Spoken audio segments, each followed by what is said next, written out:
आज वास्तु से जुड़े हुए एक अद्भुत रहस्य की बात करेंगे। आप सबको यह तो पता है कि भाव हमारे मन में आते हैं, लेकिन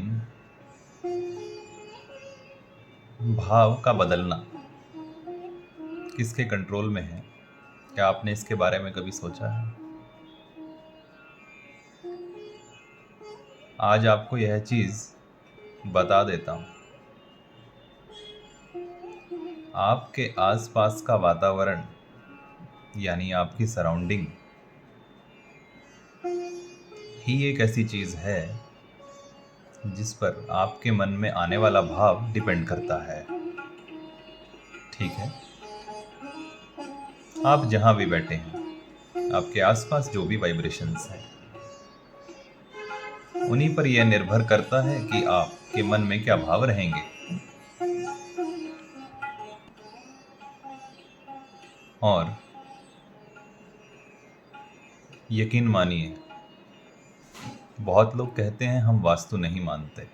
अब वास्तु मत मानिए, आप मेरे कहने से एक चीज पर विचार करिए कि आप मंदिर जाते हैं तो आपके विचार कुछ और हो जाते हैं।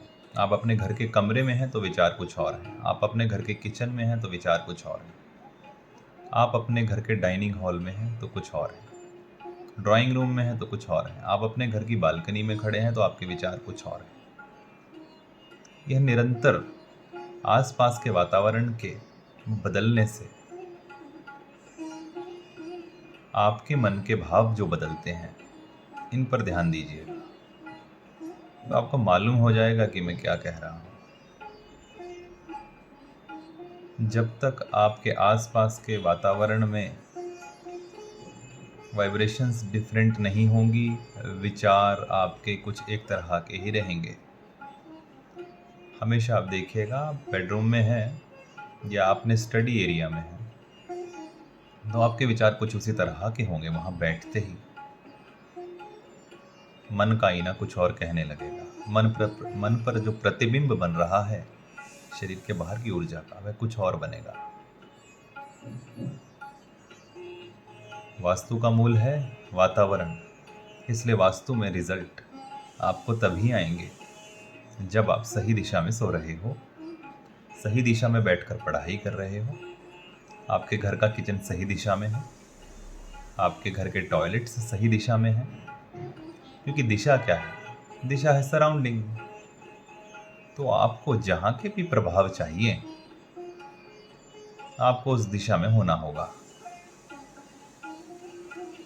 एक निश्चित सीमा के अंतराल पर हर दिशा में जो ऊर्जा भरी हुई है वह आपके शरीर में एब्जॉर्ब हो जाती है और उसकी वजह से आपके ऊपर प्रभाव आता है। आपके मनस पर अलग अलग तरह के भाव बनते हैं। उसी से जुड़े हुए एक्शंस आप करते हैं। उसी तरह का आपका स्वभाव निर्मित हो जाता है। तो इसलिए एक बात का ध्यान रखें कि अपने आसपास के वातावरण को साफ सुथरा रखें, मैनेज्ड रखें। टाइमली वायु की क्लीनिंग भी करें, ठीक है, सरफेस की क्लीनिंग भी करें, और हफ्ते में 15 दिन में एटलीस्ट डीप क्लीनिंग ज़रूर करें अपने घर की। क्योंकि आपके घर की ऊर्जा जितनी ज़्यादा साफ सफाई के कारण अच्छी रहती है, वह बिना उसके नहीं रह पाएगी। इससे आपके मनस पर अगर सुकून नहीं है, सुकून भी आ जाएगा। घर से खराब चीज़ों को निकालिए, वही चीज़ें रखिए जिनका इस्तेमाल हो सकता है या होना है रेगुलर बेसिस पर। ज़्यादा घर में स्टोरेज करेंगे तो आपके मन में विचार रुकने शुरू हो जाएंगे और उन रुके हुए विचारों से दिक्कत आनी शुरू होगी। मनस, माइंड, ये सब चीज़ें आपको ध्यान रखनी है। आप ही का मन है, आप ही का घर है, अगर उसका ध्यान आप नहीं रखेंगे तो कौन रखेगा।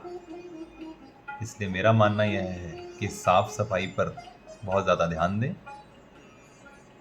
और टाइमली करें सब चीज़ों को। ऐसा नहीं है सुबह किचन में बर्तन रखे हैं और शाम को आप धो रहे हैं उनको, मेड आएगी तो वो साफ होंगे, ऐसा ना करें। पूरा दिन भर जो आपकी विचारों की स्थिति रहेगी वो अप डाउन ही रहेगी, वो मेंटेन नहीं होगी, उसमें सम नहीं आएगा, यानी ध्यान घटित होने की स्थिति कभी आएगी ही नहीं। क्योंकि ध्यान घटित होने की स्थिति में ही हम सबसे बेस्ट डिसीजंस ले सकते हैं। अदरवाइज हमारे डिसीजंस हमारे आसपास के वातावरण के कंट्रोल में हैं।